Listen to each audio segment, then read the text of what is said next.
Langkah kaki berhenti tepat di depan pintu kamar, lalu semuanya mendadak sunyi. Lampu lorong berkelip, napasku tertahan, dan aku tahu ada sesuatu yang salah sebelum aku berani menoleh.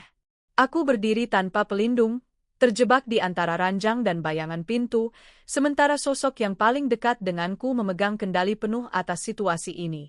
Tidak ada teriakan, tidak ada penjelasan, hanya jarak emosional yang terasa seperti jurang. Kepercayaan yang selama ini kupegang mulai retak, perlahan tapi pasti. Aku mendengar satu tarikan napas panjang dari arah dalam kamar. Hening itu terlalu rapi, terlalu disengaja, dan saat itulah, aku menyadari bahwa belas kasih telah benar-benar mati di rumah ini. Tebuk kemambeku. Rasa dingin menjalar, bukan dari udara, tapi dari kenyataan yang baru saja terbuka. Pernahkah kamu merasakan firasat bahwa satu keputusan kecil akan menghancurkan segalanya? Dari mana kamu menyaksikan kisah ini hari ini? Ada bunyi kecil dari kamar nenek, bukan panggilan, bukan keluhan, hanya tarikan napas yang tersendat seperti kain yang tersangkut di paku. Lampu dapur sudah mati, tapi aku masih berdiri di ambang lorong, menunggu suara itu mengulang, seolah jika aku pura-pura tidak mendengar, semuanya akan kembali normal. Rumah ini biasanya punya suhu yang ramah. Bau nasi yang baru matang, wangi sabun cuci piring, suara televisi yang dikecilkan saat sore. Tapi belakangan, rumah seperti kehilangan nada dasarnya. Udara terasa lebih berat, bukan karena hujan di luar, melainkan karena sesuatu yang tidak disebutkan. Di ruang tengah, jam dinding terus berjalan dengan ketukan yang lebih jelas dari biasanya. Tik-tik-tik. Seperti ada yang mengukur waktu untuk sesuatu yang tidak ingin kuhadapi. Suamiku, Arman, pulang lebih malam sejak 2 minggu terakhir. Bukan pulang larut karena lembur yang jelas, melainkan pulang dengan jeda yang aneh. Seperti ada rute yang sengaja diputar. Kuncinya berbunyi pelan di pintu, langkahnya selalu hati-hati, tidak lagi terburu-buru masuk sambil memanggil namaku. Ia masuk seperti tamu yang tidak ingin diketahui keberadaannya. Dan ketika aku menyambut, senyumnya ada, tapi tidak menghangatkan. Senyum itu seperti tempelan, rapi, tipis, tanpa beban emosi. Maaf telat, katanya suatu malam, singkat, tanpa menatap penuh. Aku mengangguk, menelan pertanyaan yang sudah siap di lidah. Aku memilih menanyakan hal yang paling aman. Nenek sudah minum obat jam 8, kataku, menatap jam di dinding. Bagus, jawabnya. Satu kata. Lalu ia menggantung jaket, mencuci tangan lama sekali, lebih lama dari orang yang sekadar ingin bersih. Air mengalir, berhenti, mengalir lagi. Seolah ia sedang menghapus sesuatu yang tidak terlihat. Aku mencoba meyakinkan diri, mungkin ia lelah. Mungkin beban kerja. Mungkin memikirkan biaya rumah sakit. Tapi setiap alasan terasa seperti karpet tipis yang kugelar menutupi retakan, dan retakannya tetap terasa di bawah telapak kaki. Nenek, ibu dari Ibu Arman, terbaring di kamar kecil dekat belakang, kamar yang dulunya gudang, kami rapikan ketika kondisi nenek memburuk. Kasurnya rendah, sprei bergaris yang sering kusetrika karena aku percaya kerapian bisa memberi rasa aman. Di sampingnya ada meja kecil dengan botol obat, air hangat, dan sebuah lonceng kecil yang kubeli di toko perlengkapan bayi. Lonceng itu tidak nyaring, tapi cukup untuk memanggilku dari dapur. Aku menggantungkan harapan pada benda-benda kecil seperti itu, seolah benda bisa menggantikan kewaspadaan manusia. Nenek jarang bicara banyak sejak sakitnya makin parah. Suaranya serak, napasnya pendek. Tapi matanya masih tajam. Ia sering menatap sekeliling kamar seperti sedang menghitung sesuatu, jumlah langkah menuju pintu, posisi kursi, jarak ke jendela. Kadang ia menggenggam pergelangan tanganku dan menahan, bukan karena ingin ditemani, tapi seperti ingin memastikan aku benar-benar ada. Mbak, air, bisiknya suatu sore. Aku menyodorkan sedotan. Tangan nenek gemetar, dingin. Di kulitnya, bintik-bintik usia tampak seperti peta yang tidak bisa dibaca. Arman berdiri di pintu kamar, tidak masuk, hanya menunggu sejenak. Tatapannya tidak pada nenek, melainkan pada botol obat di meja. Arman, sini, kataku pelan. Nenek minta dilihat. Ia melangkah 1, 2 langkah, lalu berhenti. Ia menyentuh ujung selimut seperti formalitas, lalu mundur lagi. Sudah, katanya. Biar kamu saja. Kalimat itu biasa. Seharusnya biasa. Tapi cara ia mengucapkannya membuatku merasakan ada sesuatu yang bergeser. Bukan hanya tanggung jawab, melainkan keengganan. Seperti orang yang memutus hubungan dengan sesuatu yang dulu ia anggap penting dan memutusnya tanpa upacara. Perubahan rutinitas Arman lebih terasa di hal-hal kecil. Ia tidak lagi menyalakan musik ketika menyapu. Ia tidak lagi duduk di ruang tengah setelah makan, membiarkan piring kotor menumpuk, lalu membantu mencuci sambil bercanda. Sekarang ia makan cepat, menatap ponsel yang selalu ia miringkan menjauh dariku, lalu berdiri. Ia sering berkata ia mau mandi, tapi di kamar mandi airnya tidak selalu menyala. Kadang yang terdengar hanya suara pintu terkunci dan hening panjang. Aku mulai memperhatikan bunyi-bunyi rumah seperti orang yang baru pindah ke tempat asing. Bunyi sendok yang diletakkan terlalu pelan.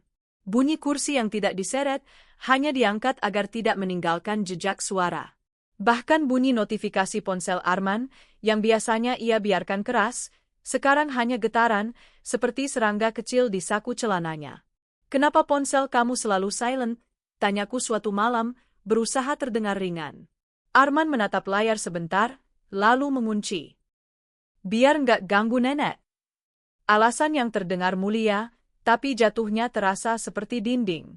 Karena aku tahu, jika ia benar-benar takut mengganggu nenek, ia akan melangkah lebih pelan ketika lewat lorong, bukan menutup pintu kamar dengan hati-hati tapi segera mengunci dari dalam. Aku berusaha menjaga stabilitas keluarga dengan cara-cara yang kupahami, memasak makanan kesukaan Arman, menata ulang ruang tengah, menyeduh teh hangat, menaruh obat nenek rapi sesuai jam. Aku mengingatkan Arman tentang jadwal kontrol, tentang cara memijat punggung nenek agar napasnya lebih lega. Ia mengangguk, iya, seperti orang yang mengiyakan cuaca. Di dalam kepalaku, ada dua suara yang bertengkar. Satu suara berkata, jangan berlebihan. Orang lelah memang berubah. Satu suara lain berkata, ini bukan lelah. Ini memilih. Suatu sore, hujan turun tanpa angin. Suara air menimpa genteng datar dan membuat rumah seperti berada di dalam kaleng. Aku mengganti sprei nenek, menjemur yang basah di belakang, lalu kembali membawa handuk hangat. Arman baru pulang, bajunya sedikit lembab, rambutnya tidak rapi. Ia melewati ruang tengah tanpa berkata apa-apa dan langsung menuju kamar belakang. Aku mengikutinya dengan mata, ada perasaan yang tidak bisa kusebut, seperti ada tali yang ditarik dari ulu hati ke lorong itu. Nenek lagi tidur? Tanyaku, berdiri di dapur, suaraku buat biasa. Arman tidak menjawab. Aku mendengar pintu kamar nenek terbuka pelan, lalu tertutup lagi. Tidak ada suara sapaan. Tidak ada suara kursi ditarik. Hanya sunyi, lalu bunyi kecil, klik. Seperti kunci diputar. Aku berdiri membeku. Jari-jariku masih memegang gagang panci. Di rumah sendiri, aku mendadak merasa seperti orang yang harus mengetuk untuk masuk ke area yang sama-sama kami tinggali. Aku melangkah ke lorong. Lampu lorong redup, bohlamnya sudah lama perlu diganti, tapi Arman dulu selalu menggantinya sebelum benar-benar mati. Sekarang bohlam itu dibiarkan berkedip-kedip. Di depan pintu kamar nenek, aku mendekat dan menempelkan telinga. Dari dalam ada suara napas nenek, pendek, terputus-putus. Ada juga suara Arman, bukan bicara, lebih seperti desahan berat, lalu gerakan kain. Arman, panggil Kapelan. Tidak ada jawaban. Aku mengetuk sekali. Aku mau masuk. Kunci berputar dari dalam. Pintu terbuka sedikit. Arman berdiri di baliknya, menahan pintu dengan bahu. Wajahnya datar. Matanya seperti orang yang baru memutuskan sesuatu. Nenek lagi capek, katanya. Jangan banyak suara. Aku menatap celah pintu. Di dalam, nenek terbaring, matanya setengah terbuka, menatap langit-langit. Tangannya bergerak pelan di atas selimut, seperti mencari sesuatu. Lonceng kecil di meja tidak terlihat di tempat biasanya. Loncengnya mana? Tanyaku, suara nyaris tak keluar. Arman menatapku sebentar, lalu menoleh ke meja. Aku pindah. Biar nggak ribut. Nenek butuh itu. Kalau butuh, aku di sini, Jawabnya. 4 kata. Nada tenang. Terlalu tenang. Ada sesuatu yang menggelitik logikaku. Jika ia benar-benar ingin membantu, mengapa menahan pintu? Mengapa menyingkirkan satu-satunya alat nenek memanggil? Aku ingin bertanya lebih keras, tapi aku melihat tangan nenek. Yari-yarinya menggenggam udara. Bibirnya bergerak, tapi tidak ada suara yang keluar. Aku melangkah maju, dan Arman mundur setengah langkah, memberi ruang, tapi tidak melepaskan ekspresi itu. Aku duduk di tepi ranjang, menyentuh dahi nenek, hangat, berkeringat. Nek, aku di sini, bisikku. Nenek menatapku, lalu matanya bergerak ke arah Arman di belakangku. Ada ketakutan kecil di sana, tipis, tapi nyata. Seperti kilatan sebelum lampu padam. Ia mencoba mengangkat tangan, tapi jatuh lagi. Aku menoleh cepat ke Arman, dan untuk pertama kalinya aku melihat sesuatu yang tidak pernah kulihat di wajahnya, ketidaksabaran yang dingin, seperti kaca. Kamu bisa keluar sebentar? Katanya pelan. Aku mau beresin. Beresin apa? Suaraku terdengar asing di telingaku sendiri. Arman tidak menjawab. Ia mengambil botol obat di meja. Ia membacanya, lalu meletakkannya kembali dengan hati-hati, terlalu hati-hati. Lalu ia meraih sesuatu dari laci, kertas-kertas, mungkin resep, dan memasukkannya ke saku celananya. Aku menelan ludah. Itu resep nenek. Biar aku simpan, katanya. Aku ingin meraih saku itu. Tapi tubuhku seperti ditahan oleh aturan tak tertulis, jangan memancing konflik di depan orang sakit. Jangan bikin gaduh. Jangan memecah keluarga. Aku memegang aturan itu seperti talisman, padahal aku mulai sadar aturan itu justru membuatku diam saat seharusnya aku bersuara. Sore itu berlalu. Aku kembali ke dapur, memasak sup yang lembut, mendidihkan air jahe. Arman keluar dari kamar nenek tanpa menatapku, lalu masuk ke kamar kami. Pintu ditutup pelan. Hujan di luar berhenti. Rumah mendadak terlalu senyap, seperti menunggu adegan berikutnya. Malam datang dengan suara jangkrik yang jelas. Aku tidur tidak nyenyak. Setiap kali nenek menarik napas, aku terbangun. Setiap kali lantai berderit, aku menahan napas. Sekitar pukul 2, aku mendengar pintu kamar kami terbuka. Arman bergerak pelan, seperti orang yang takut membangunkan, atau seperti orang yang ingin tidak terdengar. Aku membuka mata sedikit. Gelap, tapi aku bisa melihat siluetnya di ambang pintu. Ia menoleh sekali ke arah ranjang, memastikan aku tetap diam. Lalu ia melangkah ke lorong. Aku bangun pelan, mengikuti tanpa suara, telapak kaki menempel di lantai dingin. Lorong gelap, hanya cahaya dari lampu teras yang masuk lewat jendela kecil. Di ujung lorong, pintu kamar nenek terbuka sedikit, garis cahaya tipis memanjang di lantai. Aku berhenti, menahan napas, menempel di dinding. Dari celah itu aku melihat Arman berdiri di sisi ranjang nenek. Gerakannya tenang, terlalu terkontrol untuk situasi tengah malam. Nenek terdengar bernapas lebih berat. Ada suara kain ditarik, lalu bunyi kecil seperti sesuatu diletakkan di atas meja, mungkin lonceng, mungkin obat, aku tidak tahu. Arman menunduk, sangat dekat ke wajah nenek. Aku tidak bisa mendengar jelas, tapi aku menangkap beberapa kata, pelan, tajam. Sudah cukup, katanya. Nenek mengeluarkan suara serak, seperti ingin memanggil. Tangannya bergerak ke meja, mencari sesuatu yang tidak ada. Dan saat itu Arman menggeser meja kecil itu sedikit menjauh, gerakan pendek, rapi, tanpa emosi, hingga tangan nenek hanya menyentuh udara. Aku merasakan perutku mengeras. Dunia mengecil menjadi suara napas nenek yang patah dan ketenangan Arman yang tidak manusiawi. Ia berdiri beberapa detik, menatap nenek seperti menatap jam yang menolak berhenti. Lalu ia mematikan lampu kamar nenek dari saklar dekat pintu, menutup pintu perlahan, dan mengunci dari luar. Aku mundur satu langkah tanpa sadar, dan kayu lantai berderit. Arman berhenti. Di kegelapan lorong, kepalanya menoleh perlahan ke arahku, meski aku bersembunyi di balik dinding. Aku tidak tahu apakah ia melihatku, atau hanya merasa ada yang mendengar. Yang ku tahu, di detik itu, rumah yang selama ini kuanggap aman berubah menjadi ruang yang penuh niat tersembunyi. Dan malam berikutnya membawa pertanyaan yang lebih gelap. Kunci itu masih terngiang di telingaku bahkan setelah Arman kembali ke kamar dan berbaring seolah tidak terjadi apa-apa. Bunyi logam yang memutar, klik terakhir yang menutup akses, lalu sunyi yang menyusulnya, sunyi yang terlalu padat untuk disebut malam biasa. Aku berbaring miring, memunggungi Arman, menatap tembok gelap yang seharusnya menenangkan. Tapi setiap detik terasa seperti ada sesuatu yang bergerak di balik cat dinding, sesuatu yang tidak terlihat namun mengikis. Aku tidak tidur lagi malam itu. Aku hanya menunggu. Menunggu napas nenek tersendat, menunggu langkah Arman kembali keluar, menunggu bunyi yang membuktikan bahwa instingku tidak berlebihan. Di sela-sela itu, pikiranku berjalan sendiri, memutar ulang adegan di lorong. Meja kecil yang digeser menjauh dari tangan nenek, lampu yang dimatikan, pintu yang dikunci dari luar. Semua tindakan itu terlalu spesifik untuk sekadar agar tidak ribut. Semua tindakan itu tampak seperti keputusan. Saat fajar mulai merembes lewat sela gorden, Arman bangun lebih dulu. Ia tidak menyalakan lampu. Ia berjalan ke kamar mandi dan menutup pintu pelan.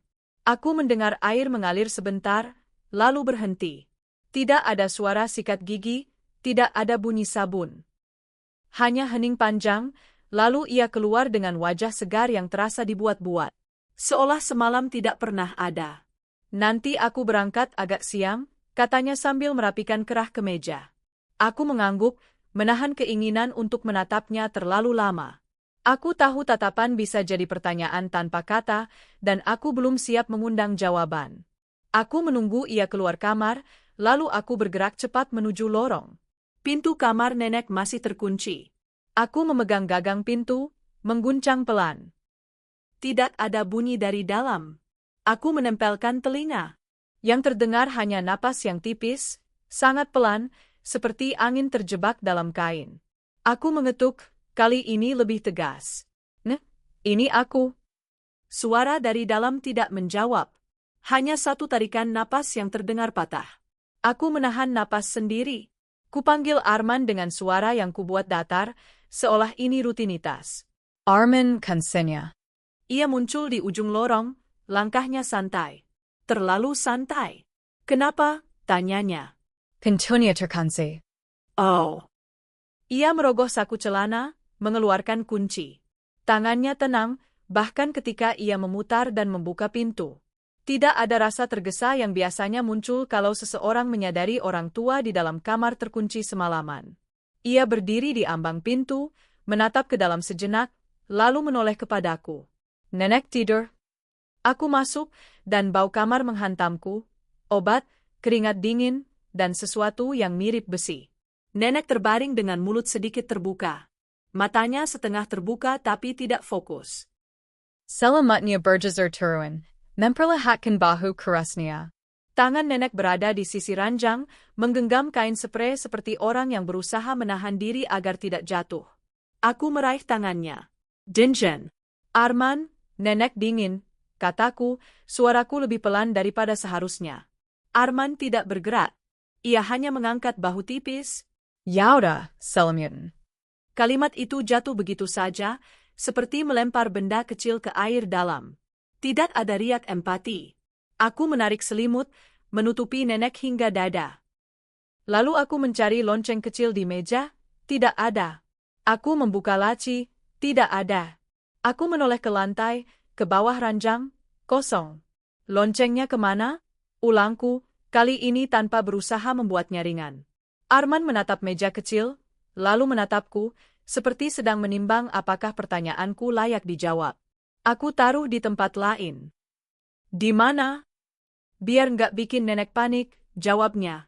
Aku menahan diri agar tidak tertawa, bukan karena lucu, tapi karena absurd. Lonceng kecil itu bukan benda yang menakuti nenek. Justru itu satu-satunya cara nenek meminta bantuan tanpa harus berteriak. Dan sekarang benda itu hilang seperti sengaja disembunyikan. Aku menatap nenek lagi, bibirnya bergerak pelan. Ada suara yang keluar, sangat kecil. Air. Aku buru-buru mengambil gelas, memasang sedotan, membantu nenek minum. Di belakangku, Arman sudah mundur. Ia menyandarkan punggung ke kusen pintu, tangan terlipat, seperti petugas yang mengawasi prosedur. Tidak membantu, tidak menghalangi, hanya hadir, dan kehadirannya terasa seperti pengunci lain di atas pintu. Setelah nenek minum sedikit, ia menutup mata. Napasnya masih berat. Aku membersihkan sudut bibirnya dengan tisu. Arman menyeka jam tangannya, seolah waktu yang tersisa bukan milik nenek, melainkan miliknya. Aku berangkat, katanya. Sekarang? Aku menahan suaraku, tapi kata itu keluar lebih tajam. Ia menatapku sebentar, lalu mengangguk. Ada Urizen. Aku ingin menahan, meminta ia duduk sebentar saja, memberi waktu untuk nenek, untuk keluarga, untuk sesuatu yang dulu ia jaga. Tapi kata-kata itu seperti tertahan oleh sesuatu yang lebih besar, takut. Takut melihat reaksinya. Takut memecah sesuatu yang sudah rapuh. Dan di tengah ketakutan itu, aku menyadari aku mulai melakukan hal yang tidak pernah kulakukan pada suamiku sendiri, mencurigai. Arman pergi. Pintu depan menutup pelan, seperti selalu. Dan rumah kembali pada bunyi-bunyi kecilnya. Ketukan jam dinding, suara kulkas, langkah kakiku sendiri. Tapi sekarang bunyi-bunyi itu seperti kode, seperti petunjuk. Aku mulai mencatat. Awalnya hanya di kepala. Jam berapa Arman pulang? Jam berapa ia masuk kamar nenek? Berapa lama ia di sana? Jam berapa pintu terkunci? Tapi semakin hari, catatan di kepala terasa terlalu mudah berubah. Denial bisa mengubah waktu. Rasa sayang bisa menghapus detail. Jadi aku mengambil buku kecil. Buku catatan belanja yang biasanya kupakai untuk menulis beras, telur, minyak. Di halaman belakang, aku mulai menulis tanggal. Selasa, pukul 2.17, Arman keluar kamar. Masuk kamar nenek. Pintu dikunci. Rabu, pukul 21.45, pulang. Tidak tanya nenek. Langsung mandi. Ponsel silent. Kamis, pukul 19.10, resep nenek dipindah. Katanya, biar aku simpan. Tulisan itu kecil, tapi berat. Setiap angka terasa seperti menaruh batu di saku sendiri. Aku tidak tahu untuk apa catatan itu akan kupakai, tapi aku tahu aku membutuhkannya. Seolah kalau suatu hari sesuatu terjadi, aku tidak akan dituduh mengada-ada. Hari-hari berikutnya, pola Arman menjadi lebih jelas, dan justru karena jelas, rasa takutku makin sulit disembunyikan. Ia menghilang tepat saat nenek membutuhkan. Ketika nenek batuk panjang dan aku harus mengangkat tubuhnya agar lebih mudah bernapas, Arman selalu tidak ada. Ketika obat nenek habis dan aku perlu uang tambahan untuk membeli, Arman tiba-tiba ada rapat. Ketika dokter menyarankan kontrol lebih cepat karena kondisi nenek menurun, Arman mengatakan ia tidak bisa izin. Aku mencoba menutup retakan itu dengan logika. Mungkin ia tidak kuat melihat nenek sekarat. Mungkin ia memproses duka dengan cara menjauh. Tapi setiap kali aku menempelkan alasan itu, tindakan Arman mengikisnya lagi. Karena menjauh karena tidak kuat berbeda dengan menjauh sambil mengunci pintu. Di siang hari, aku menjalankan rutinitas seolah normal. Aku menyapu, mengepel, menjemur pakaian. Aku menerima tetangga yang lewat dengan senyum, membalas sapaan dengan kata-kata ringan. Tapi di dalam, pikiranku terus bekerja. Setiap sudut rumah menjadi titik pengamatan. Setiap bunyi langkah Arman menjadi sinyal. Pada suatu sore, nenek tiba-tiba membuka mata dan memandangku lama. Tatapannya tidak seperti tatapan orang sakit yang hanya ingin ditemani. Ada sesuatu yang mendesak, sesuatu yang ingin ia. Nek, kenapa? Bisikku. Nenek mengangkat tangan sedikit, jari-jarinya gemetar. Ia menunjuk ke arah meja kecil. Aku mengikuti arah tangannya, botol obat, air hangat, tisu, tidak ada yang lain. Nenek menggerakkan bibernya. Kunci? Aku membeku. Kunci apa? Nenek menilon susah. Matanya bergerak gelisah ke pintu kamar. Lalu ia memejam lagi, seperti tenaga habis. Aku duduk terpaku, mendengar napasnya yang berat. Kata itu, kunci, menempel di kepalaku seperti label pada barang berbahaya. Malam itu, Arman pulang lebih cepat dari biasanya. Ia membawa kantong plastik dari apotek. Aku hampir merasa lega, sampai aku melihat ia tidak menyerahkan kantong itu kepadaku. Ia membawanya sendiri ke kamar, menutup pintu, dan aku mendengar suara plastik diremas pelan. "Kamu beli obat nenek?" tanyaku dari luar pintu, berusaha terdengar biasa. "Ayah," jawabnya singkat. "Mana?" "Biar aku susun." "Nanti," katanya. "Nanti kapan?" Tidak ada jawaban. Hanya suara laci dibuka, lalu ditutup. Kemudian hening. Aku berdiri di depan pintu kamar kami, menatap gagangnya seperti menatap batas. Dalam rumah sendiri, aku harus meminta akses. Dalam hidup sendiri, aku harus menunggu izin. Rasanya memalukan sekaligus menakutkan. Aku mundur, berjalan ke dapur, pura-pura menyiapkan teh. Tanganku gemetar halus saat menuang air panas. Aku memaksa napas masuk dan keluar pelan. Aku tidak boleh panik. Panik membuatku serupa. Dan aku mulai sadar, aku bukan hanya takut pada keadaan nenek. Aku mulai takut pada Arman. Malam makin larut. Nenek batuk panjang sekitar pukul 11. Aku cepat masuk, mengangkat bantal, mengusap punggungnya. Arman tidak muncul. Aku menoleh ke lorong, berharap melihatnya setidaknya berdiri di ambang pintu. Tidak ada. Rumah seperti menelan suaranya. Aku berjalan ke kamar kami. Pintu tertutup. Aku mengetuk pelan. "Arman," nenek petak. Tidak ada jawaban.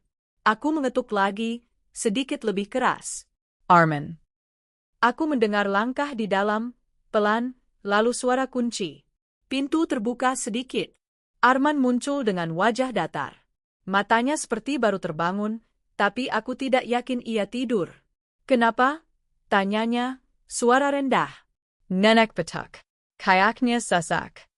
Arman menghembuskan napas, bukan seperti orang khawatir, lebih seperti orang terganggu. "Kamu bisa handle?" "Arman, tolong." Ia menatapku lama, lalu menurunkan suaranya. "Jangan bikin ribut." Kalimat itu pendek. Tapi di telingaku, kalimat itu bukan tentang suara. Itu perintah.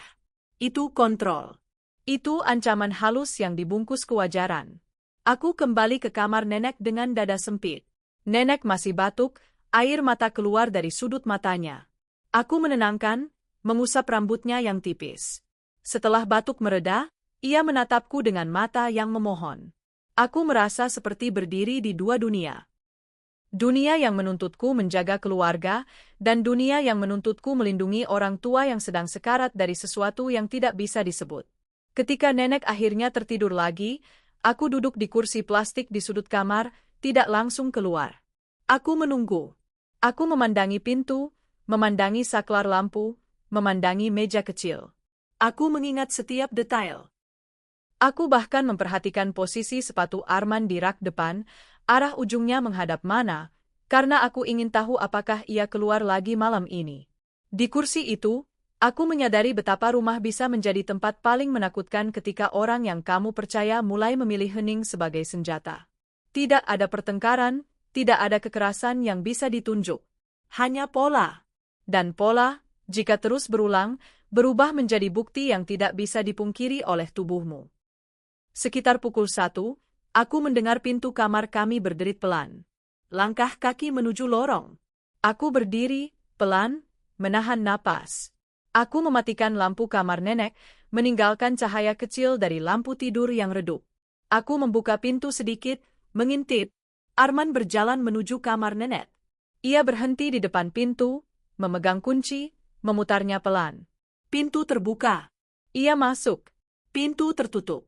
Dan, aku mendengar bunyi kunci lagi, dari luar. Aku menelan ludah. Tanganku meremas kusen pintu sampai terasa sakit. Ia mengunci kamar nenek dari luar, padahal ia ada di dalam. Artinya ia mengunci dari sisi lorong, lalu masuk dan menutup? Tidak masuk akal. Kecuali ia memang ingin memastikan tidak ada yang bisa menyusulnya. Kecuali ia ingin punya beberapa menit tanpa saksi. Aku melangkah keluar, mendekat, tapi berhenti sebelum terlalu dekat. Aku berdiri di lorong gelap, mendengarkan. Dari dalam kamar nenek, ada suara gerakan halus. Kain bergeser, botol disentuh, sesuatu diletakkan. Tidak ada suara nenek memanggil. Tidak ada lonceng. Hanya napas yang berat dan langkah Arman yang tenang. Aku menempelkan telinga ke pintu. Kayu itu dingin.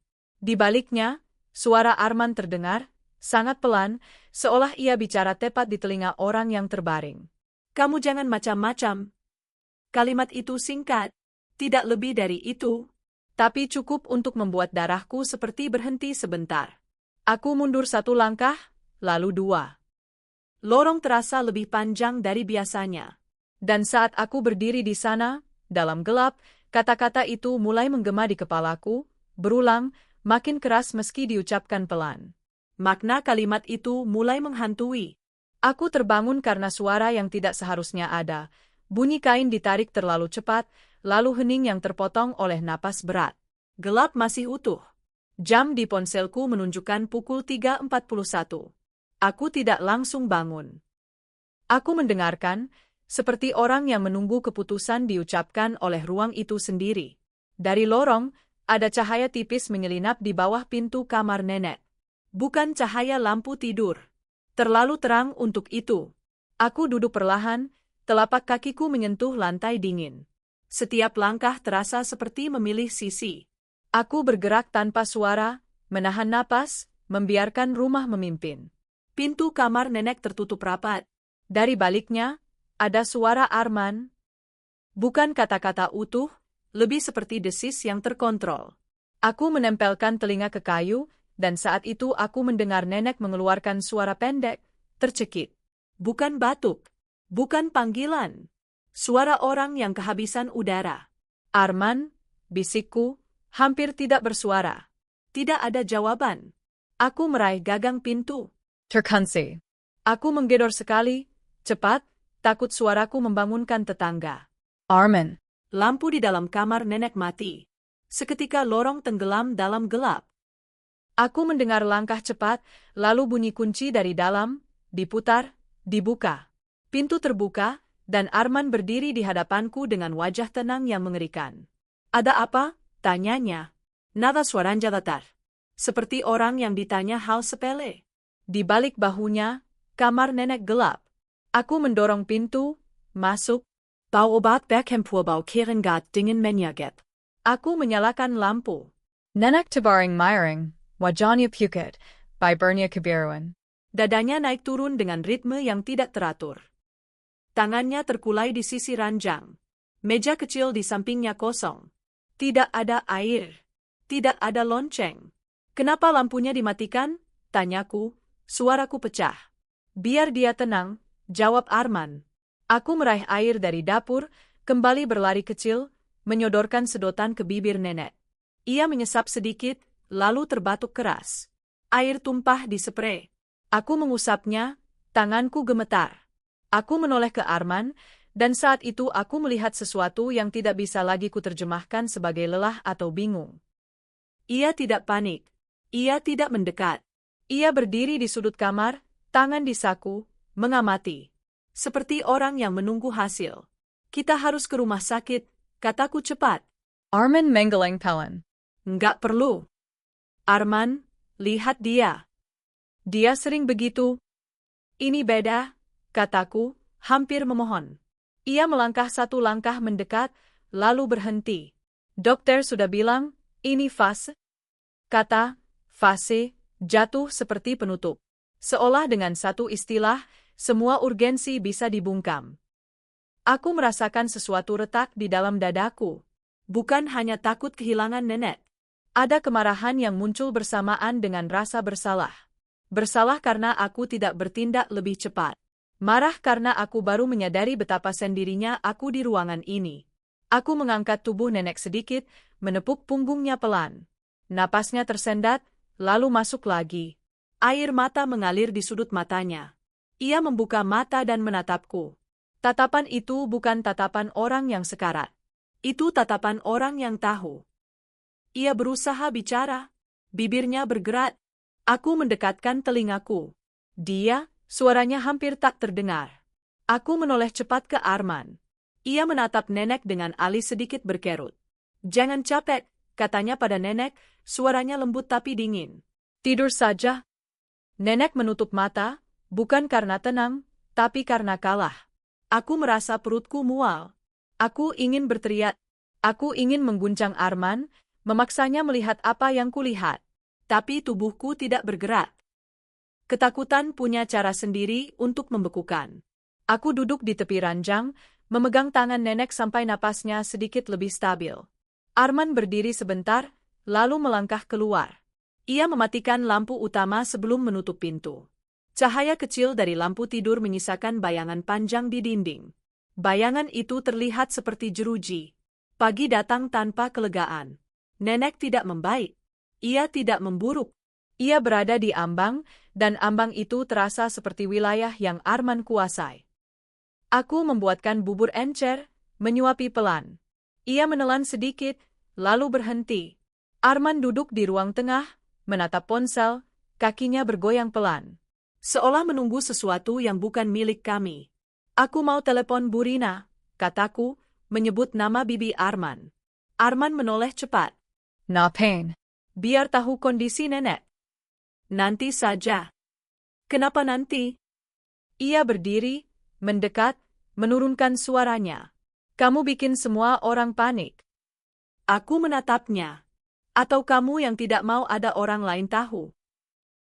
Kalimat itu keluar sebelum sempat kutahan. Untuk sesaat, kami saling menatap. Tidak ada teriakan. Tidak ada gerakan kasar. Hanya jarak yang tiba-tiba terasa tak terjembatani. Arman menghela napas, lama. Kamu terlalu curiga, katanya. Mungkin benar. Mungkin aku terlalu curiga. Tapi kecurigaan itu tidak lahir dari kehampaan. Ia tumbuh dari jam-jam terkunci, dari lonceng yang disembunyikan, dari cahaya yang dimatikan saat napas nenek tercekik. Siang itu, aku keluar sebentar ke warung, membeli kebutuhan. Aku meninggalkan nenek dengan Arman, meski setiap sel di tubuhku menolak. Aku berdiri lama di depan rak beras, menimbang-nimbang kemasan yang sama berulang kali. Aku melihat jam. 10 menit. 15. Aku kembali bergegas. Rumah sunyi ketika aku masuk. Terlalu sunyi. Aku memanggil Arman. Tidak ada jawaban. Aku berlari ke kamar nenek. Pintu tertutup. Terkunci. Aku mengetuk keras. Arman. Tidak ada jawaban. Aku menggedor lagi, lebih keras. Aku menempelkan telinga. Tidak ada suara napas. Tidak ada gerakan. Kepanikan Meniamber. Aku berlari ke kamar kami, membuka laci, mencari kunci cadangan. Tangengku Jamatar. Aku menemukan satu kunci kecil, berlari kembali, memutar. Pintu terbuka. Nenek Tabaring Diameter Matanya tertutup. Dadanya tidak bergerak. Aku menjerit. Suaraku pecah, tak terkendali. Aku meraih bahunya, mengguncang pelan. Nek. Nek. Arman muncul di ambang pintu. Wajahnya kosong. Ia menatap nenek, lalu menatapku. Sudah, katanya. Dia sudah tenang. Aku menoleh ke arahnya, darah berdentum di telingaku. Kamu di mana? Ia tidak langsung menjawab. Ke belakang. Berapa lama? Ia mengangkat bahu. Enggak lama. Aku menatap meja kecil. Masih kosong. Aku menatap selimut. Terlalu rapi. Aku menatap jendela. Tertutup rapat. Semua terasa disusun. Seperti adegan yang disiapkan untuk satu kesimpulan. Aku terduduk di lantai. Tangengku Menyatap Mulet. Tangis datang tanpa suara. Rasa bersalah menghantam lebih keras daripada duka. Aku meninggalkannya.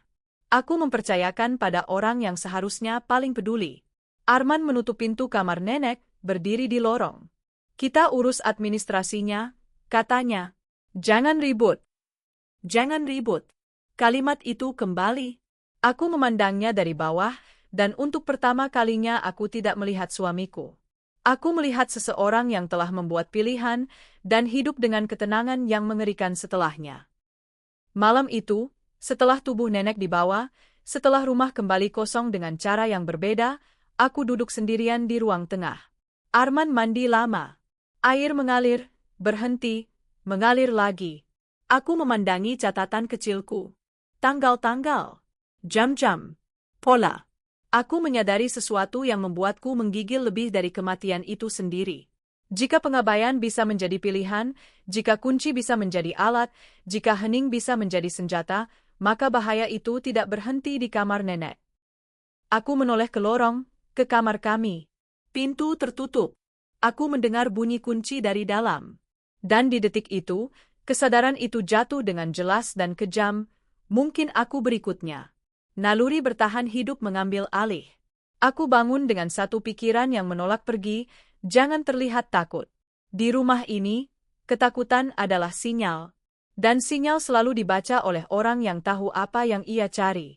Aku membuka mata pelan, mendengarkan suara pagi, burung, motor lewat, panci tetangga beradu. Semua normal. Terlalu normal untuk rumah yang baru kehilangan satu nyawa. Arman sudah bangun. Aku mendengar langkahnya di dapur, suara gelas diletakkan, sendok diaduk pelan.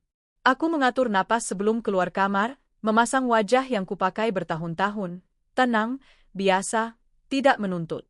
Aku memilih baju sederhana, mengikat rambut seperti biasa.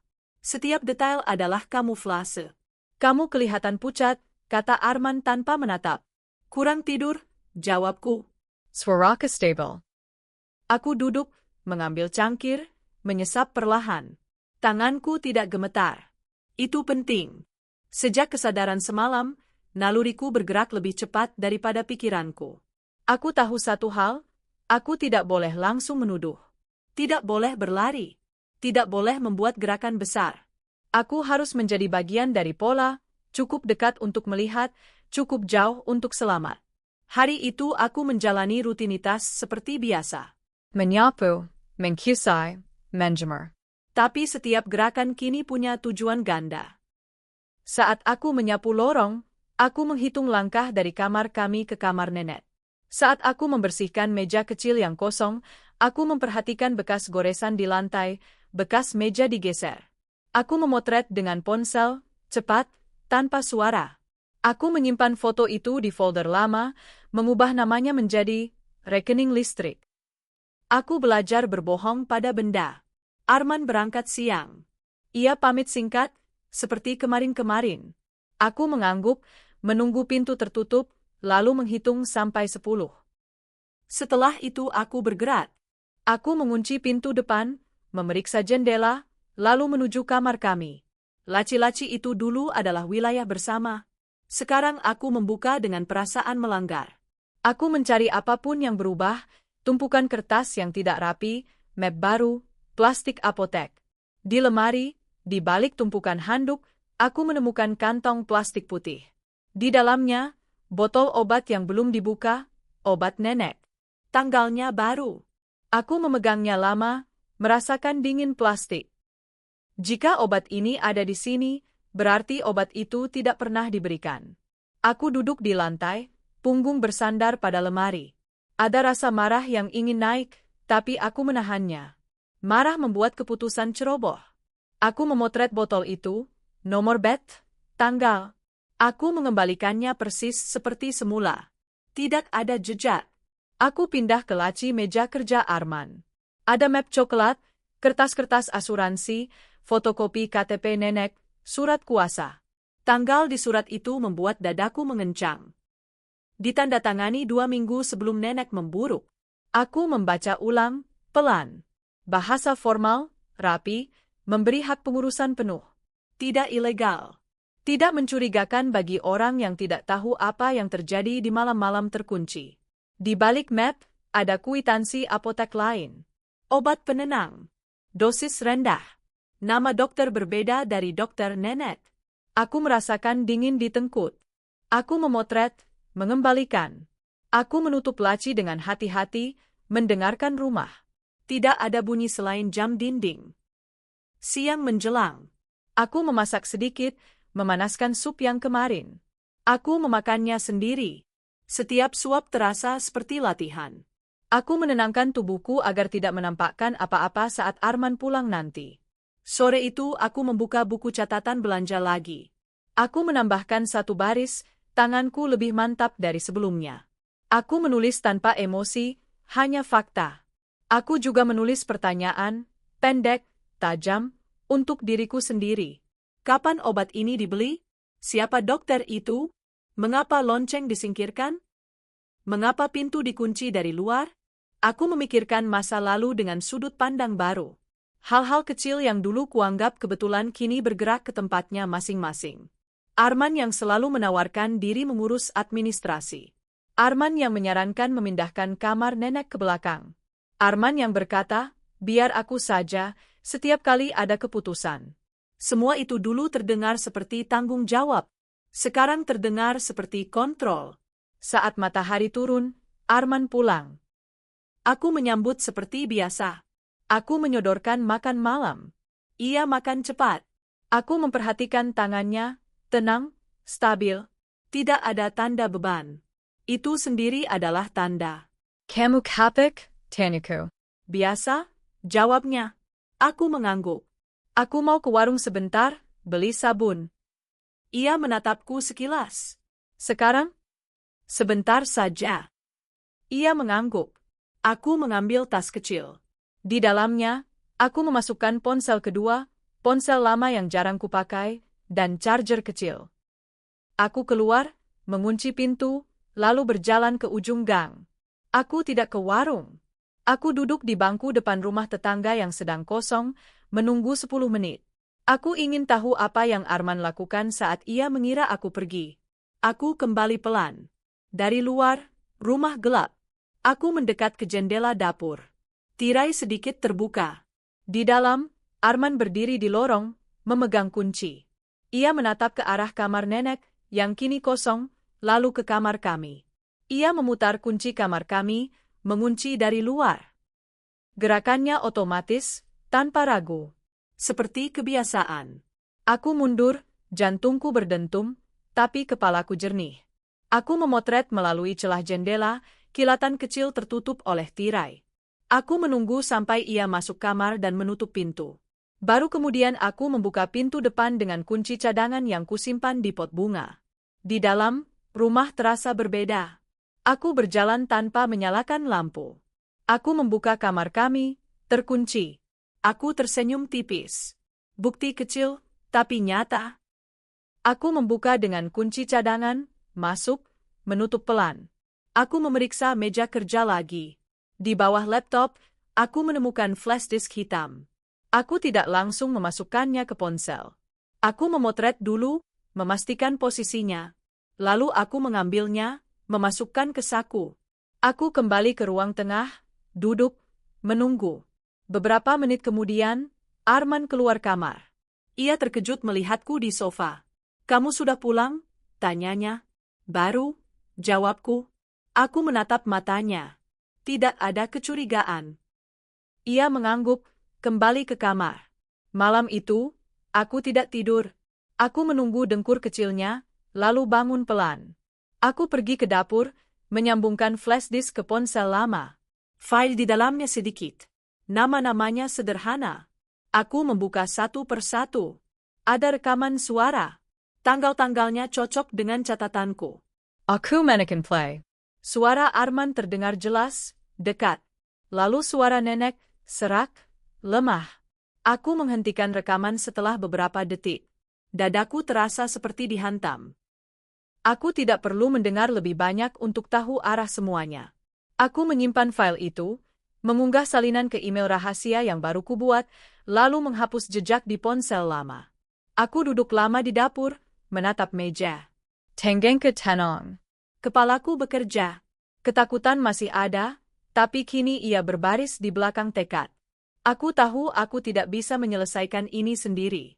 Aku tahu setiap langkah berikutnya membawa risiko lebih besar. Dan aku tahu satu hal lagi. Kebenaran ini bukan hanya milikku untuk disimpan. Pagi menjelang. Aku mendengar Arman bergerak. Aku memasang wajah biasa lagi. Aku menyiapkan sarapan. Kami duduk berhadapan. Ia minum kopi. Aku menyesap teh. Tidak ada kata-kata penting. Itu juga bagian dari strategi. Saat ia berangkat, aku mengunci pintu, lalu mengeluarkan ponsel. Aku membuka pesan baru, memilih satu nama yang selama ini kusebut, nanti saja. Jari-jariku berhenti sejenak di atas layar. Lalu aku mengetik singkat. Aku butuh bantuan. Sekarang. Aku menekan kirim. Di meja, ponsel bergetar pelan. Sebuah notifikasi masuk, balasan cepat. Aku mengangkat kepala, mendengarkan rumah yang masih sunyi. Di saku, flash disk itu terasa seperti beban dan pelindung sekaligus. Bukti tak terbantahkan telah muncul. Dan dengan itu, satu hal menjadi jelas. Bantuan menjadi kebutuhan mendesak. Aku menunggu di teras dengan pintu setengah terbuka, membiarkan angin pagi menggerakkan tirai tipis. Setiap suara langkah dari ujung gang membuat bahuku menegang. Ponsel di tanganku dingin, layarnya gelap. Aku menahan diri untuk tidak melihat jam. Waktu, kali ini, tidak berpihak. Ia datang tanpa tanda. Tidak ada motor berhenti tepat di depan rumah. Tidak ada sapaan keras. Hanya bayangan yang berhenti di pagar, lalu satu ketukan pelan, dua cepat, satu lambat. Kode yang kami pakai dulu untuk bercanda, dan kini terdengar seperti sandi hidup dan mati. Aku membuka pintu lebih lebar, menatap wajah yang kukenal dari masa ketika semuanya masih sederhana. Masuk, kataku singkat. Rina, sepupu Arman yang selama ini jarang kami temui, melangkah masuk dengan ransel kecil. Matanya menyapu rumah, cepat, teliti. Ia tidak bertanya kabar. Ia tidak mengucapkan bela sungkawa. Ia menaruh ransel di lantai dan menghela napas pendek. Kamu aman? Tanyanya. Untuk sekarang, jawabku. Kami duduk di ruang tengah tanpa menyalakan lampu. Cahaya pagi cukup untuk melihat garis wajah, tidak cukup untuk membaca pikiran. Aku menyerahkan ponsel kedua. Rina menatap layar, mendengarkan beberapa detik rekaman, lalu menghentikannya. Ia menutup mata sebentar, seperti menahan sesuatu agar tidak keluar. Ini serius, katanya pelan. Aku mengangguk. Harapan muncul seperti percikan, rapuh, mudah padam. Aku tidak merayakannya. Aku tahu sekutu bisa berarti perlindungan, bisa juga berarti pintu baru untuk bahaya. Rina membuka ranselnya. Ada map tipis, alat perekam kecil, dan sebuah buku catatan. Aku tidak lama. Kita bicara cepat. Ia bertanya tanpa basa-basi, jam, tanggal, siapa yang ada di rumah, kebiasaan Arman, rutinitas malam. Aku menjawab dengan kalimat pendek, tepat. Setiap detail kini terasa seperti mata uang. Ia mencatat, sesekali menatap lorong, memastikan tidak ada suara. Kamu sudah cadangkan filenya? Tanyanya. Email rahasia. 2 salinan. Bagus? Ia berhenti menulis. Kamu belum melapor. Belum. Kenapa? Aku menatap meja. Kalau salah langkah, aku sendirian di rumah ini. Rina menggengak. Kita butuh waktu. Dan saksi. Saksi apa? Perilaku, katanya. Pola. Bukan hanya suara. Aku merasakan ketegangan bergeser. Rencana mulai terbentuk, dan bersama itu, risiko. Rina mengusulkan sesuatu yang membuat tengkukku dingin. Membiarkan Arman percaya bahwa aku tidak tahu apa-apa, sambil kami mengumpulkan bukti tambahan. Perekam di tempat yang tepat. Kamera kecil menghadap lorong. Bukan untuk menangkap kejadian besar, tapi kebiasaan kecil, kunci, lampu, jeda. Kamu harus hati-hati, katanya. Jiatena. Orang tenang jarang salah, tapi kalau salah, jatuhnya besar. Kami bergerak cepat. Rina menempelkan kamera kecil di balik rak sepatu, menghadap lorong. Ia menyembunyikan kabel di sela dinding, rapi, seperti pekerjaan lama. Aku menahan napas setiap kali lantai berderit. Setiap suara dari luar terasa lebih dekat dari seharusnya. Kalau dia pulang lebih cepat, tanyaku. Kita hentikan, jawabnya. Tidak ada paksaan. Kami menyepakati sinyal. 3 ketukan cepat di meja dapur berarti berhenti. 1 pesan kosong berarti bahaya. 2 pesan berarti aman. Tidak ada nama. Tidak ada emotikon. Semua dingin, fungsional. Sebelum pergi, Rina menatapku lama. Kamu percaya aku? Aku mengangguk, lalu menambahkan, jujur, dengan hati-hati. Ia tersenyum tipis. Itu jawaban yang tepat. Rina pergi lewat pintu belakang. Aku mengunci pintu, memeriksa jendela. Aku memindahkan kamera 1 sentimeter agar sudutnya lebih baik. Aku duduk, menunggu. Setiap menit terasa seperti menginjak kaca. Arman pulang sore itu dengan langkah biasa. Tidak terburu, tidak santai. Aku menyambut seperti biasa. Ia bertanya makan. Aku menjawab. Kami berbicara tentang hal kecil, harga minyak, cuaca. Aku menyadari betapa mudahnya berpura-pura ketika sudah terlatih. Malam datang. Aku memasang wajah lelah. Aku pamit tidur lebih awal. Di kamar, aku mematikan lampu, membuka ponsel lama, memeriksa umpan kamera. Lorong kosong. Rak sepatu diam. Pintu kamar nenek, kini tertutup permanen, terlihat seperti mulut yang sudah dijahit. Sekitar pukul 11, Arman keluar kamar. Ia berdiri di lorong, menatap pintu belakang, lalu kamar kami. Ia meraih kunci. Tangengka berkeringat. Kamera menangkap gerakan itu dengan jelas.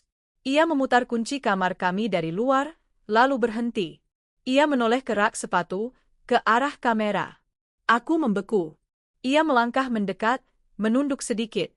Jaraknya tinggal 1 langkah. Aku menahan napas sampai dada sakit.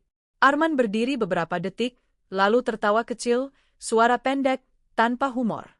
Ia berbalik, kembali ke kamar, meninggalkan kunci menggantung. Aku menghembuskan napas pelan. Pesan dari Rina masuk, aman? Aku membalas 2 pesan kosong. Hari-hari berikutnya menjadi latihan kesabaran. Kami mengumpulkan potongan kecil, jam-jam terkunci, lampu dimatikan, obat disembunyikan. Kamera menangkap kebiasaan aman memeriksa lorong sebelum mengunci.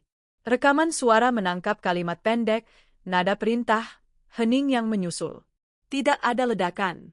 Hanya pola yang mengeras. Kepercayaan diuji ulang setiap saat.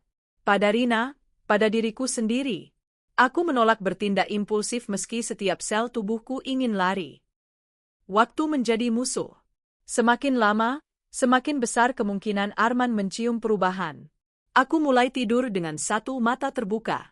Aku menyimpan tas kecil di bawah ranjang, dokumen, pakaian, uang tunai. Tidak untuk pergi, tapi untuk berjaga.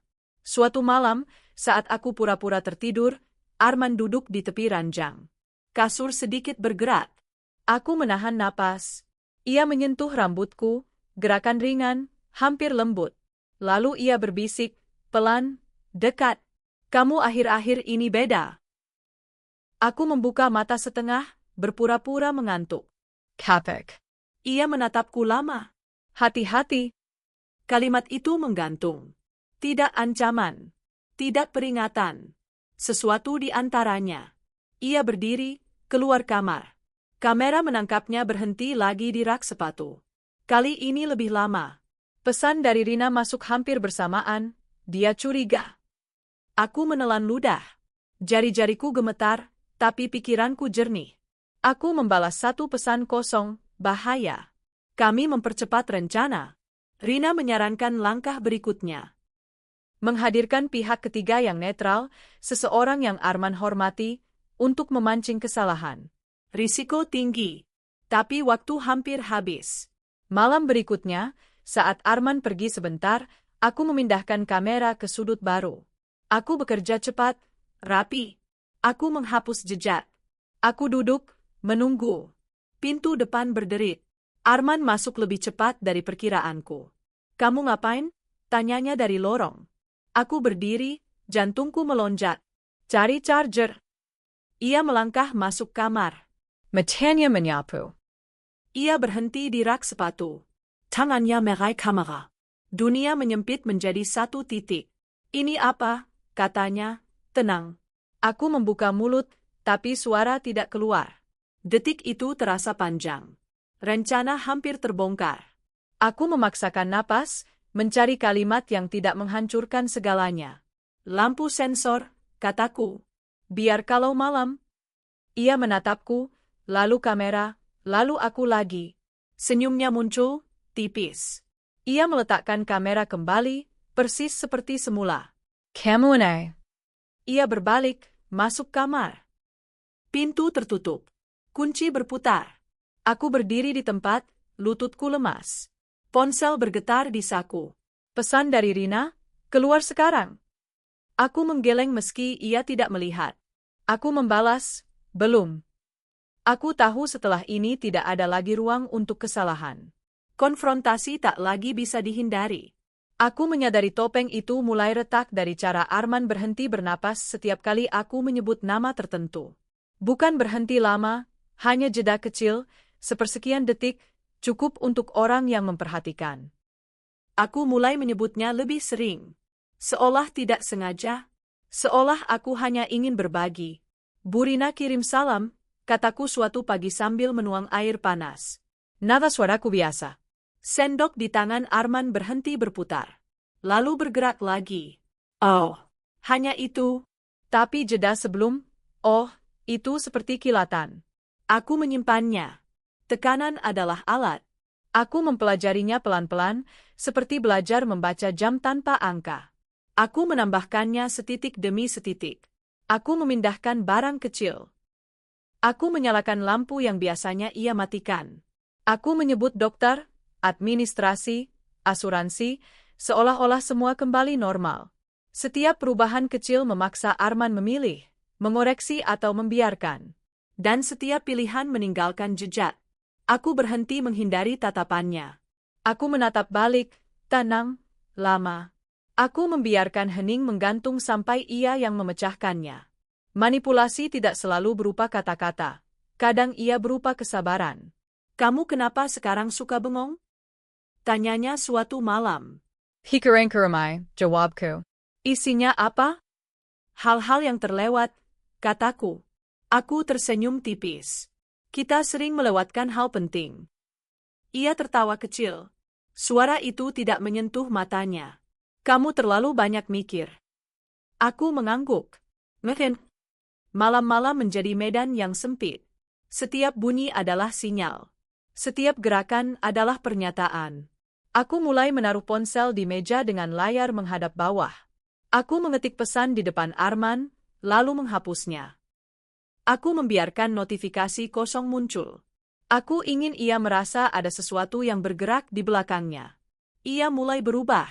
Bukan menjadi kasar, itu terlalu mudah dikenali. Ia menjadi lebih rapi, lebih teliti. Ia mengatur ulang rumah dengan alasan kebersihan. Ia memindahkan rak sepatu. Ia mengganti gorden. Ia menanyakan kemana aku pergi, berapa lama, dengan nada yang terlalu ringan. Keskivi kovarun, kataku. Lama, katanya. Enter, jawabku. Ia mengangguk, tapi matanya menghitung. Suatu sore, aku sengaja pulang terlambat. Tidak jauh. Tidak lama. Cukup untuk menggeser jadwalnya. Ketika aku masuk, rumah gelap. Lampu teras mati. Aku menyalakan lampu ruang tengah. Arman berdiri di lorong, seolah muncul dari dinding. Kamu kemana? Tanyanya. Ketemu Bu Rina, kataku, memerhatikannya. Ngobrol sebentar. Wajahnya mengiras. Hanya sedikit. Ngobrol apa? Hal lama, jawabku. Tentang nenek. Ia menatapku lama. Sudah selesai? Belum buatku, kataku. Henning menjembang. Aku mendengar jam dinding. Detak itu terdengar lebih keras. Arman melangkah mendekat, berhenti satu langkah dariku. Jarak itu terasa seperti garis batas. Kamu mau apa? Tanyanya, suara rendah. Aku mau jujur, jawabku. Mulai sekarang. Ia tersenyum. Jujur itu berbahaya? Aku mengangkat bahu. Bohong lebih berbahaya. Ia tertawa lagi. Kali ini lebih lama. Kamu berubah. Karena aku belajar, kataku. Malam itu, aku tidak tidur. Aku menunggu. Sekitar pukul 2, Arman keluar kamar. Aku membuka mata sedikit. Ia berdiri di kaki ranjang, menatapku. Aku mengatur napas, membuatnya teratur. Ia mendekat, membenahi selimutku. Sentuhannya ringan, hampir sayang. Lalu ia berbisik. Kalau capek, bilang. Aku membuka mata. Aku tidak capek. Ia menatapku. Kamu keras kepala. Dan kamu sabar, kataku. Itu berbahaya. Ia berhenti tersenyum. Untuk pertama kalinya, topeng itu bergeser cukup jauh hingga aku melihat sesuatu yang lebih tua dan lebih gelap di bawahnya. Ia berdiri tegak, menatapku dari atas. Kamu tidak tahu apa yang kamu lakukan, katanya. Aku tahu, jawabku. Aku mengingat. Ia berbalik, keluar kamar. Pintu ditutup. Kunci berputar. Kali ini, aku tidak terkejut. Aku bangun, mengambil ponsel lama, memeriksa kamera. Lorong kosong. Rak sepatu di tempatnya. Aku mendengar langkahnya di ruang tengah, lalu ke dapur. Bunyi Lacey. Bunyi botol. Bunyi air. Aku mengirim satu pesan kosong. Balasan datang cepat. Tetap tenang. Pagi berikutnya, aku mendorongnya lebih jauh. Aku menyebut polisi. Bukan laporan, sekadar kata itu. Aku menyebut konsultasi. Aku menyebut penasihat. Aku menyebut saksi. Setiap kata adalah paku kecil. Kamu mau buka-buka aib? Tanyanya sambil mengancingkan ke meja. Aku mau menutup yang terbuka, jawabku. Ia menghembuskan napas. Kamu tidak mengerti konsekuensinya. Aku mengerti, kataku. Aku tinggal bersamamu. Ia berhenti bergerak. Jangan main api. Api sudah ada, jawabku. Aku hanya melihatnya. Tekanan memuncak ketika aku sengaja memindahkan satu benda, botol obat yang kusimpan di balik handuk. Aku menaruhnya di meja dapur, polos. Ketika Arman melihatnya, tangannya berhenti di udara. Matanya mengiras. Kenapa ini di sini? Tanyanya. Aku menemukannya, kataku. Kamu menggelida? Aku membersihkan. Ia mendekat, mengambil botol itu. Ini bukan urusanmu. Ini urusan kita, jawabku. Ia tertawa pendek. Sejak kapan? Aku menatapnya. Sejak pintu dikunci. Kalimat itu menghantam ruang di antara kami. Arman memejamkan mata sejenak. Saat membukanya, ia terlihat lebih tua. Lebih lelah. Tapi bukan menyesal. Kamu terlalu banyak mendengar, katanya pelan. Aku terlalu lama diam, balasku. Ia menaruh botol itu kembali, dengan rapi. Terlalu rapi. Hentikan ini. Tidak, kataku. Ia melangkah mendekat, sangat dekat. Aku bisa mencium kopi di napasnya. Kamu mau apa? Kebenaran, jawabku. Ia menatapku lama, lalu berkata dengan suara yang hampir ramah, kebenaran itu mahal. Aku mengangguk. Aku sudah bayar? Ia tersenyum, tipis. Belum. Hari itu, suasana rumah berubah menjadi medan terbuka. Tidak ada lagi pura-pura. Kami berjalan berpapasan tanpa menyapa. Kami berbicara seperlunya. Setiap kalimat adalah ujian. Setiap hening adalah ancaman. Malamnya, listrik padam sebentar. Gelap turun cepat. Aku berdiri di ruang tengah. Arman muncul di lorong, bayangannya panjang. Dalam gelap, suaranya terdengar lebih dekat. Kamu seharusnya berhenti, katanya. Aku tidak bisa, jawabku. Lampu menyala kembali. Kami saling menatap. Tidak ada lagi jarak aman. Ia berkata pelan, jelas, seperti memberi instruksi. Kalau kamu terus, aku akan pastikan kamu menyesal. Aku merasakan dingin di punggung, tapi aku tidak mundur. Ancaman bukan jawaban. Ini peringatan, katanya. Aku mengangguk. Aku dengar. Ia berbalik, berjalan ke kamar. Pintu tertutup. Kunci berputar. Aku berdiri di ruang tengah, sendirian, mendengarkan rumah bernapas. Ponsel keberjedar. Pesan masuk. Dia siap bergerak. Aku membalas singkat. Aku juga. Di detik itu, aku tahu permainan telah berubah.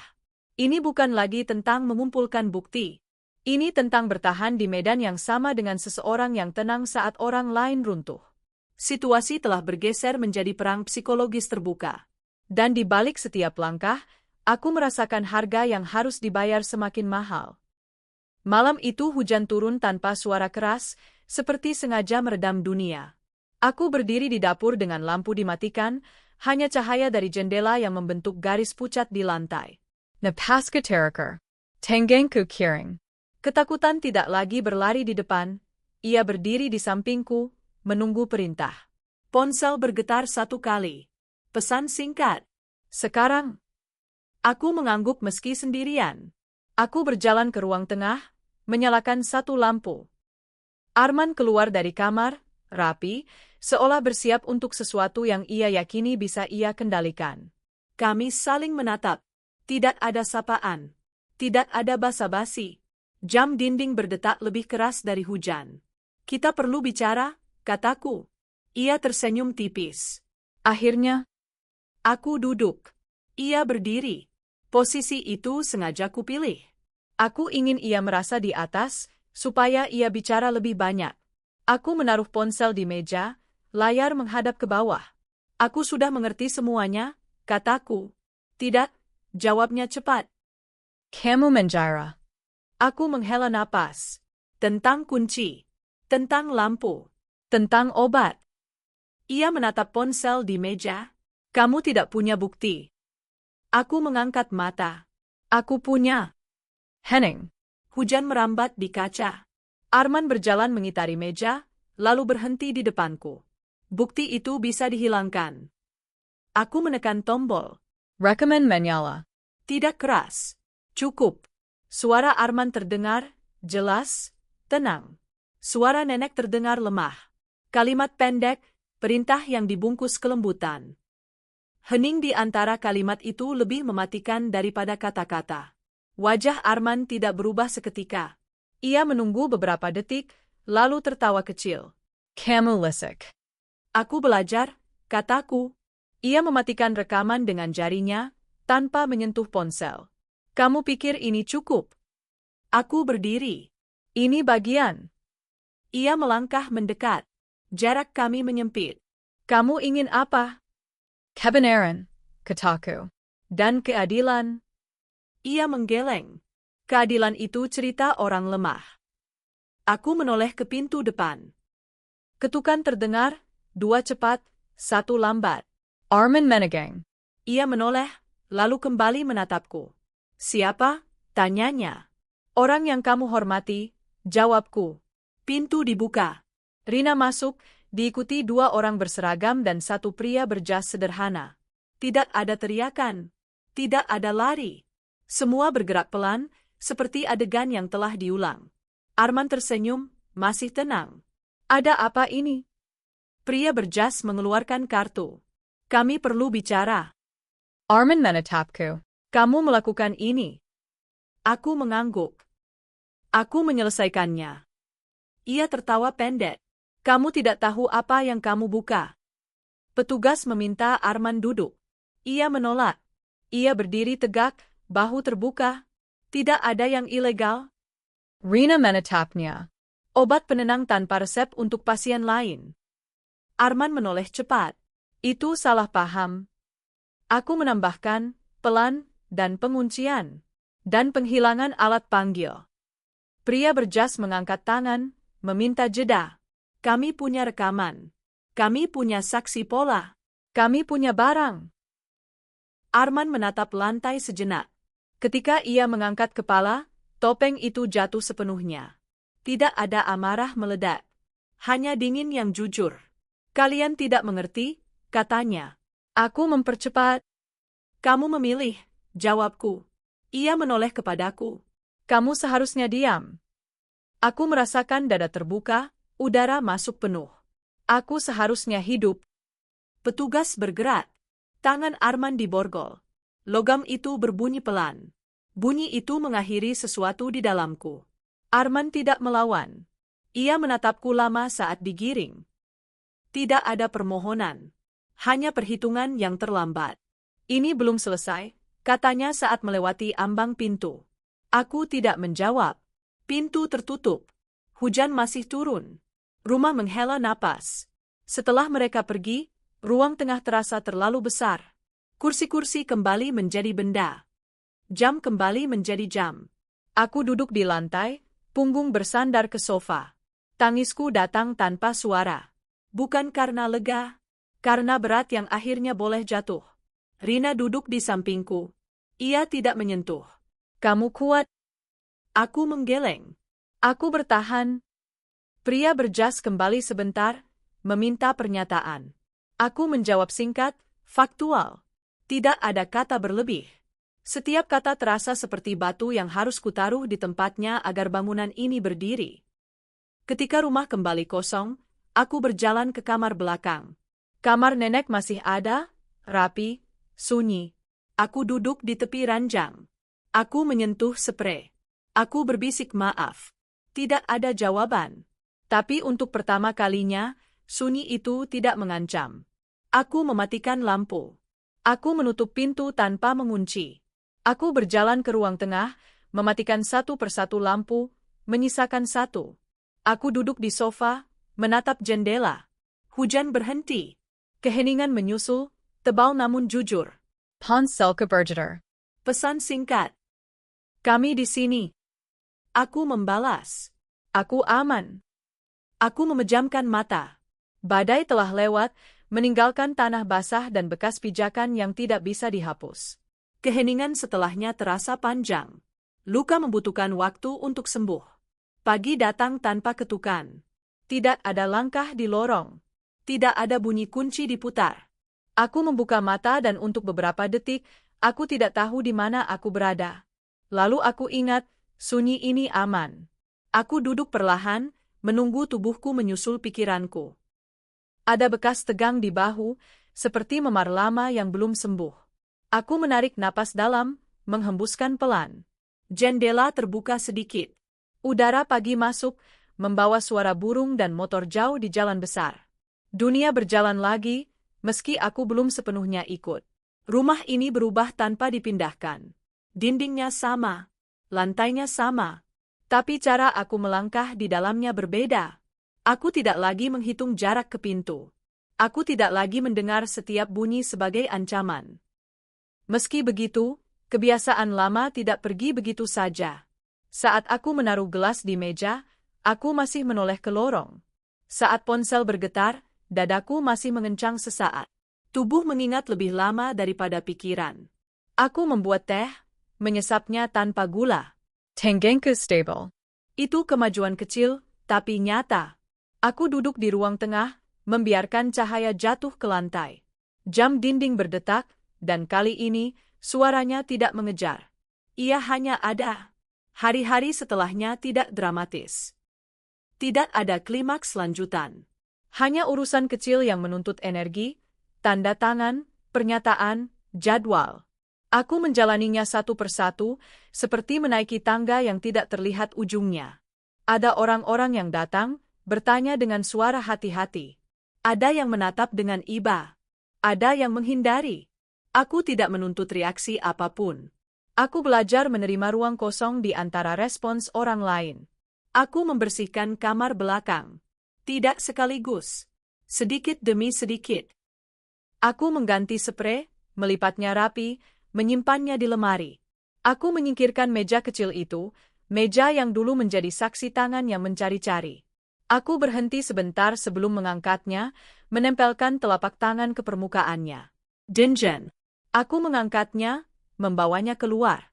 Ruangan terasa lebih lapang. Sunyi di dalamnya tidak lagi menekan dada. Ada hari-hari ketika duka datang tanpa pemberitahuan. Di dapur, saat aku menemukan gelas yang pernah kupakai untuk menyuapi. Di lorong, saat aku melewati pintu yang tak lagi terkunci. Duka itu tidak berteriak. Ia duduk di sampingku, menunggu aku menyadarinya. Aku tidak mengusirnya. Aku membiarkannya lewat. Rina datang sesekali. Ia tidak banyak bicara. Ia membawa makanan, membantu membereskan, lalu pergi. Suatu sore, ia duduk di teras bersamaku, menatap langit yang berubah warna. "Kamu baik-baik saja?" tanyanya. "Belum," jawabku jujur. "Tapi aku jalan." Ia mengangguk. "Itu cukup?" Aku belajar membedakan antara aman dan nyaman. Aman adalah ketika pintu tidak dikunci dari luar. Nyaman adalah ketika aku tidak lagi terkejut oleh bunyi kecil. Yang pertama datang lebih dulu. Yang kedua menyusul pelan. Aku mulai memindahkan barang-barang pribadi ke kamar depan. Aku tidur dengan jendela terbuka. Aku membiarkan cahaya masuk. Aku tidak menutup gorden rapat. Hal-hal kecil ini seperti latihan percaya, pada ruang, pada waktu, pada diriku sendiri. Suatu pagi, aku menemukan lonceng kecil itu di kotak lama. Aku memegangnya lama. Bunyi kecilnya nyaris tidak terdengar saat kugoyangkan. Aku tidak meletakkannya kembali di meja. Aku menaruhnya di laci bersama benda-benda yang sudah selesai tugasnya. Aku menutup laci dengan lembut. Ada malam-malam ketika mimpi datang. Lorong gelap. Lampu mati. Napas tertahan. Aku terbangun dengan keringat dingin. Aku duduk, menyalakan lampu, menyentuh dinding. Aku menyebutkan nama-nama benda di sekitarku, pelan. Teknik sederhana. Efektif. Tubuhku belajar lagi. Aku menulis. Bukan untuk laporan. Bukan untuk siapapun. Aku menulis untuk memberi bentuk pada hari-hari yang terasa cair. Aku menulis tentang detail, warna sore, suara hujan, bau sabun. Aku menulis tentang ketakutan yang menyusut, tentang marah yang tidak lagi memerintah. Terkadang tulisanku berhenti di tengah kalimat. Itu tidak apa-apa. Rumah perlahan mendapatkan makna lain. Bukan sebagai tempat berlindung dari seseorang, tapi sebagai ruang untuk bernapas. Aku mengundang tetangga masuk untuk minum teh. Aku membiarkan suara tawa singkat mengisi ruang tengah. Aku menyadari betapa lama aku hidup dalam hening yang salah, hening yang dipaksakan. Kini hening datang sebagai pilihan.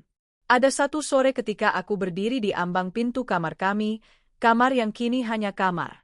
Aku menatapnya, lalu masuk. Aku membuka jendela, membiarkan udara mengalir. Aku memindahkan ranjang, mengganti posisi. Perubahan kecil, tapi terasa besar. Aku tidur malam itu tanpa mimpi. Aku tidak memaafkan. Aku juga tidak hidup dengan dendam. Aku memilih sesuatu di antaranya, menerima fakta, menolak pengulangan.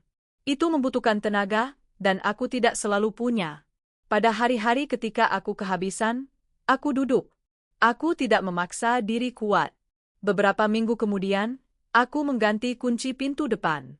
Bukan karena takut, tapi karena berhak.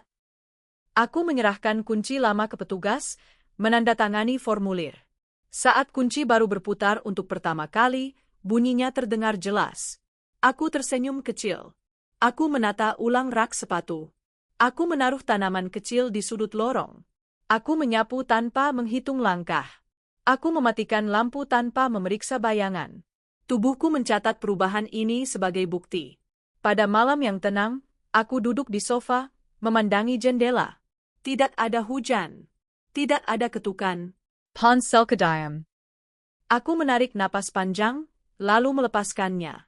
Di dalam dada, ada ruang yang dulu tidak ada. Aku tahu luka tidak menghilang. Ia menutup, membuka, menutup lagi. Aku tahu penyembuhan bukan garis lurus. Tapi aku juga tahu ini, aku tidak lagi berjalan di rumah ini sebagai seseorang yang menunggu bahaya. Aku berjalan sebagai seseorang yang memilih hidup. Keheningan datang dan tinggal. Kali ini, ia tidak mengancam. Ia hanya menemani.